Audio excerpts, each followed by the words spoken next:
Oferecimento Sesc.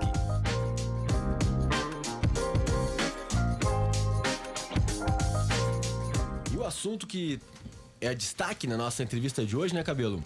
O lixo, a coleta de lixo em Canela, né? Um assunto que atende e interessa a todos nós. Com certeza. E hoje o Rafael Bitelo veio para nos contar da Serra Ambiental, veio para nos contar um pouquinho mais sobre a situação da coleta de lixo em Canela. Bom dia, Rafael, bem-vindo, obrigado pela participação hoje aqui no GJR. Bom dia, Léo, bom dia, Cabelinho, pelo convite, certo, pela oportunidade, e bom dia, comunidade. Legal. Cara, eu não sei, acho que a gente tem muita demanda dos nossos ouvintes e tudo mais. Queria que tu falasse um pouquinho sobre a empresa Serra Ambiental, né? O trabalho de vocês aqui, toda a parte de recolhimento, tanto do lixo seletivo, né, quanto o lixo orgânico. Conta um pouquinho da história da Serra Ambiental pra gente, cara. Bom, a Serra, ela tá com um contrato já vigente há mais ou menos 5 anos aqui no município, né? Desde 2020, meados de 2020. A gente vem exercendo esse serviço aí de coleta domiciliar e coleta seletiva, né? Fazíamos também a triagem no início, né, do contrato, juntamente com a coleta do lixo verde, né? E pelo andar da carruagem ali, né, acabou se mudando algumas questões. A própria triagem acabou assumindo uma cooperativa, né, no ano de 2024.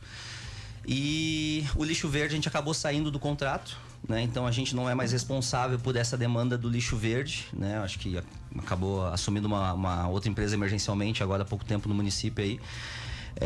Mas a gente faz esse serviço aí já há um bom tempo já, né? Com muita motivação, e pretende continuar aí pelos próximos anos também no município. Perfeito.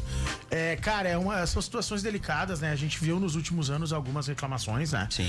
Sobre, não apenas sobre o trabalho da empresa, mas sobre tudo que aconteceu, inclusive no poder público, que culminou até com intervenção e tudo mais. Mas enfim, a gente quer entender um pouquinho como que funciona a rotina, dias, tudo mais. Por que de vez em quando as pessoas... Eu tenho um exemplo, tá? No meu condomínio, de vez em quando, tem lixo que não é acolhido. Tem alguma coisa que o saco tá aberto.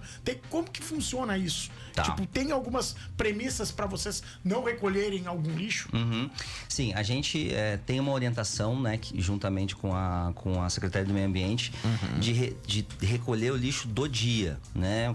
O que é coletado naquele dia. Hoje nós temos um calendário que segunda, quartas e sextas é a coleta orgânica, e terças, quintas e sábados a seletiva. Então, segunda-feira, né, a gente sempre orienta, a gente sabe que pega o final de semana, às vezes ali, né, e o lixo seletivo é o mais volumoso. Então, às vezes as pessoas querem colocar na rua, vê o caminhão passando, mas pegou o lixo pela metade, deixou aqui, né, maioria dos sacos, que são os volumosos, mas a gente tem uma orientação e tenta seguir isso até para ter um resultado melhor na hora de triar e vender esse material, juntamente com a cooperativa agora, ter os dias certos para a coleta, né? Então, domiciliar na segunda, quarta e sexta, terça, quinta e sábado, o seletivo. O que acontece? Antigamente a gente fazia a coleta seletiva com caminhões baú. Então, alguns munícipes, quando teve essa troca de equipamentos, acaba tendo um pouco de ficar um pouco em dúvida que daqui a pouco o caminhão orgânico tá levando tudo.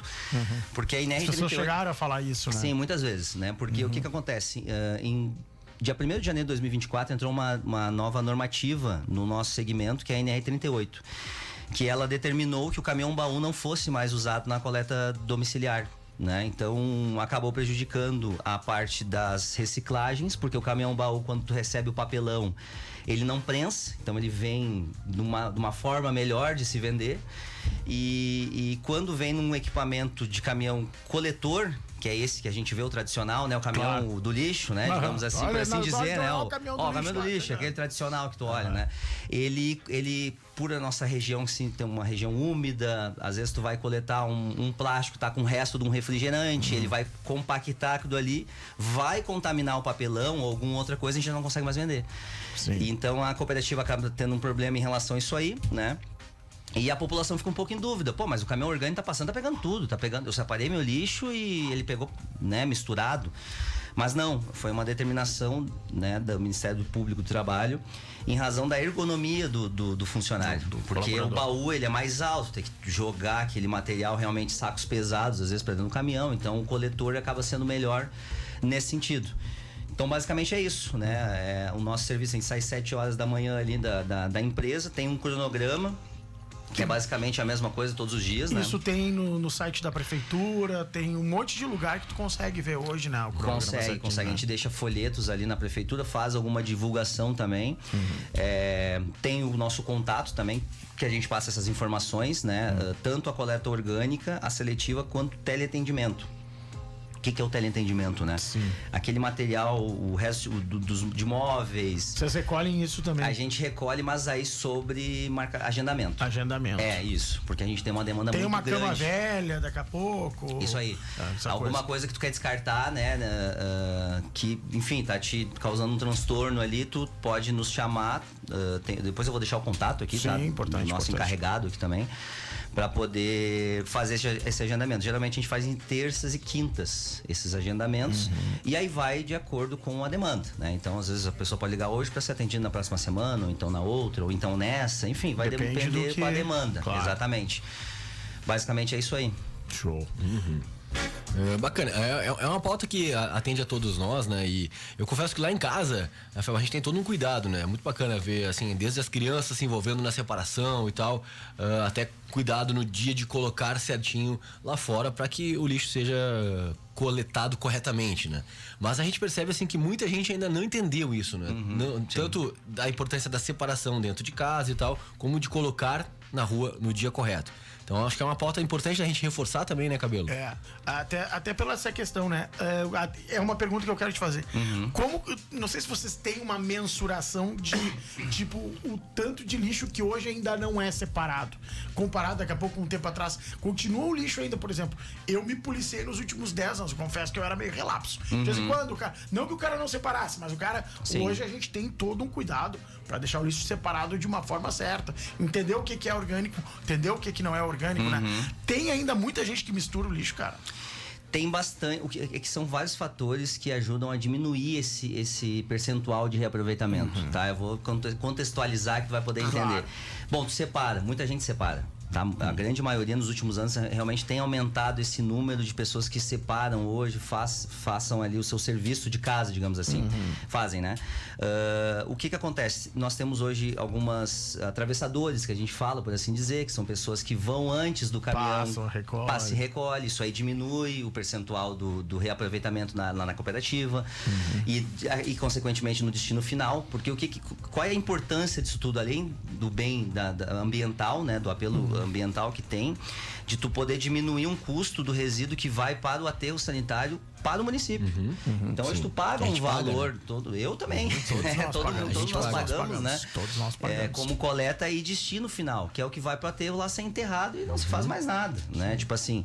Então, quanto mais material tu reaproveita e diminui esse resíduo que vai para o aterro, é uma economia para os cofres que a gente poderia estar investindo em tantas outras coisas aí que a gente sabe que é necessário, né? E que faz falta. Que faz falta, exatamente. Então, mas voltando, né, nesse teu tema, a gente também tem uma região aqui que ela é muito peculiar, ela é muito úmida, ela varia muito de temperatura durante o dia, então acaba contaminando, às vezes choveu, tu vai separar lá o papelão, a gente coleta, tá meio úmido, ou tem uma garrafa com o resto de um refri, alguma coisa assim, que na hora de a gente compactar ali no nosso equipamento, acaba contaminando esse material e eu já não consigo mais vender. Já é perda, né? Então isso também baixa ainda mais o índice, né, de reaproveitamento.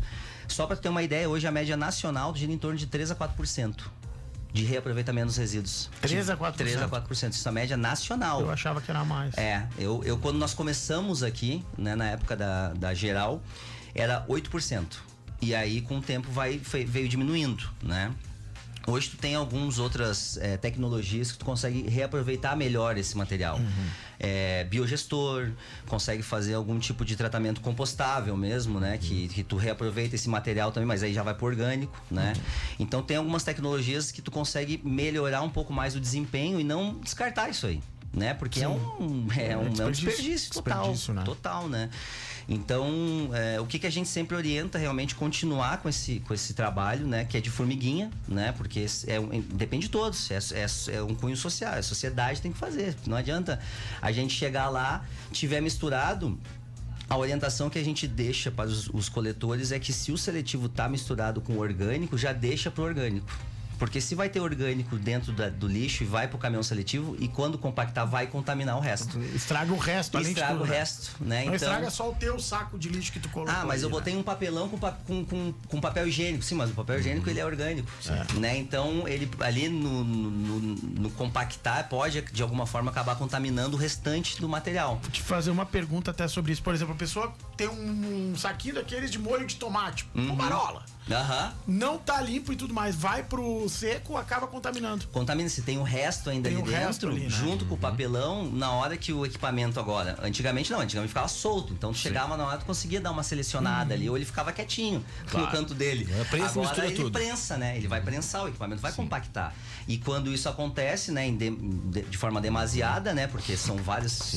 O restinho de um, o restinho do outro, Exato. Isso acaba gerando... Aquele refri que tá na lata, aquela cerveja de latão, que tu não serviu o último gole. Bota fora tudo, gente. Bota fora. Descarta pra depois botar no lixo seletivo. Limpa ali o potinho de nata, limpa o potinho pra descartar ele limpinho, né? Pra poder ser aproveitado. É justamente isso, né? Porque daí acaba no compactar contaminando outros materiais ali que são bons e a gente acaba perdendo, né? É uma perda, né? Muitas vezes a pessoa acha que tá fazendo certo, né? De repente não se conscientizou, não entendeu, acha que já tá separando. Já tô cumprindo com a minha parte. Ok. Até por um lado, né? Tá, conscientemente está. Mas não tá fazendo a coisa certa. Porque o processo mudou nesses últimos anos, né? O Ministério Público do Trabalho, ele tá dando uma ênfase muito grande hoje na saúde do funcionário, que sempre foi importante, com né? certeza. Só que é aquela coisa, hoje a gente tem muito acesso à informação, então tem situações que tu já fica sabendo em outro lugar do mundo, em outro estado, que tu, vamos fazer de uma norma geral aqui, porque a gente não tinha uma regulamentação propriamente dita, assim, né? Então a NR38 veio mais direcionado para o serviço de coleta. Sim, né? Específica para isso, exatamente. E imagina, dia 1º de janeiro de 2024, né? Sim. Então, essa questão do equipamento realmente mudou e mudou bastante e acaba implicando na logística, né? Não tem, acaba assim, que a gente vê uma diferença gritante mesmo do caminhão baú que a gente coletava ali, o reaproveitamento era X, e o do coletor, que por conta dessas situações, né, acaba diminuindo um pouco mais esse reaproveitamento do material ali. Esse trabalho, né, Rafael e Cabelo, depende de uma galera que são guerreiros, né? Esses caras são, assim, ponta firme. E no dia 16 de maio, daqui a um pouco menos de um mês, é o dia do gari, né? Então eu sempre lá em casa, a gente homenageia e tal, né? A gente manda um abraço, as crianças lá em casa adoram, né? Teve uma cena muito bacana que eu vi meu filho brincando com um caminhãozinho de lixo que ele tem lá de brinquedo, e os super-heróis que ele tem lá também de brinquedo estavam simulando os garis. Tinham 2 super-heróis pendurados atrás do caminhão, outro na frente ali, acho que não cabia dirigindo, mas ele botou tipo sentado no capô, que era pra ser o motorista. Ele simulou ali que os super-heróis lá em casa eram os garis, o pessoal que faz esse recolhimento. Então a gente considera assim um trabalho super nobre lá em casa, e olha só a relação da dependência de uma sustentabilidade do município com esse trabalho, né, Rafael? Sim. Como é que é liderar essa equipe lá? Quantos trabalham contigo lá? Hoje a gente tem, considerando os 3 contratos, né, em torno de 100 funcionários ali, entre coletores e motoristas, RH, né, todo mundo que faz parte dessa equipe aí. Que é um serviço essencial, né? Esses tempos eu tava também numa outra entrevista e me perguntaram assim, cara, quantos dias, né, pra gente ficar sem coleta aí que dá problema? Ô, meu amigo, não é nem dias, são horas. Se tu ficar 1, 2 horas sem coletar, tu já vai ver o transtorno que começa a gerar, né? Então, assim, é um serviço realmente que, por vezes, né, não é tão valorizado assim, né? O que é uma pena, mas é essencial, assim, porque ele tá linkado a uma série de problemas caso não aconteça. Exato. Não, a gente já sabe disso, né? Quando aconteceu aqui, né? O caos que se criou quando algum problema de contrato, alguma coisa, o caos que se cria se 2 dias não são recolhidos o lixo. E aliás, até sobre isso, né? Eu sei que a gente tem que entregar o horário, né? Sim. Mas até sobre isso, né? Importante também as pessoas se conscientizarem muito que não é, tipo, principalmente o lixo orgânico, segue os dias certos, coloca no dia certo, de repente no final da noite, porque vai recolher de manhã, ou na manhã cedo, porque senão causa transtorno. A gente tem outro problema sério aqui, que é de animais soltos nas ruas, os animais atacam. Eu mesmo, no meu condomínio lá, a gente teve que trocar a tampa, trocou pra deixar tudo mais certo, onde eu moro lá. Por quê? Porque antes era qualquer um abria. Aí um cara que ia recolher um lixo que passa antes, recolhia um material, deixava aberto, vinha um cachorro. Quando tu vê, se torna um caos e complica o trabalho de vocês também, né? E só antes, né, aproveitando o teu link também nessa questão da disposição dos materiais também, é muito importante para a população quando for descartar algum caco de vidro, algum copo quebrado, verdade. alguma agulha, né, que realmente tem... Identifique isso, né? Identifica isso, porque a gente tem problemas frequentes disso, né? Porque o rapaz, ele chega ali e bota a mão. Bota a mão, né? Ele vai tá trabalhando, né? Então, no momento que tem alguma coisa ali que não tá identificada, a gente já teve problemas assim muito sérios. Certos, né? Usa todos os EPIs dentro do que o CA, né, estipula ali e tudo mais, mas tem situações que não tem. Ele vai na hora de coletar ali, tem seringa, né? Seringa fura qualquer coisa, né? É pontiaguda. Provavelmente contaminada. Contaminada, exatamente. Cerâmica, vidro quebrado, né? Lá em casa a gente usa caixinha de leite. Quebrou alguma coisa, já abre uma caixinha de leite ali, bota esse vidro pra dentro e sela com fita e cartazinho. Cuidado, vidro quebrado. A gente tem sempre uma caixa que deixa lá quando juntou uma certa coisa. Lacra ela, bota vidro. Não, isso é assim, a gente teve cortes em perna, em mão, assim, que vocês possam imaginar, a gente, como o nosso serviço muito dinâmico, tem de tudo um pouco. Então a gente sempre solicita, né, e pede para a sociedade sempre colocar uma identificação, ao menos, né, que nos ajuda assim. Você não sabe o bem que vocês estão fazendo. E é uma questão de educação e respeito ao próximo. Que a pessoa está fazendo um trabalho. Faça chuva ou faça sol, os caras estão ali. Chuva, sol, neve, né? Tem de tudo. Não tem mais aqui. Isso demanda muito. E outra, finalizando, né? Sejam educados. Se o caminhão tá na tua frente, não tenta bloquear e xingar, porque as pessoas estão fazendo o trabalho delas em prol de toda a comunidade. Então não seja egoísta ao ponto de estar atrás e achar que a tua vida tem mais pressa do que a de todo mundo que tá lá, e os caras estão fazendo o trabalho deles. Era isso, galera. Tem que encerrar aqui, né? Já estamos entrando na passagem aqui do break. Obrigado, Rafael. Até a próxima. Na sequência vai estar na íntegra no nosso canal no YouTube. Tá certo. Muito obrigado a todos aí pelo convite. Valeu, obrigado, velho. Tchau, tchau. Confira todos os destinos em nosso site sesc-rs.com.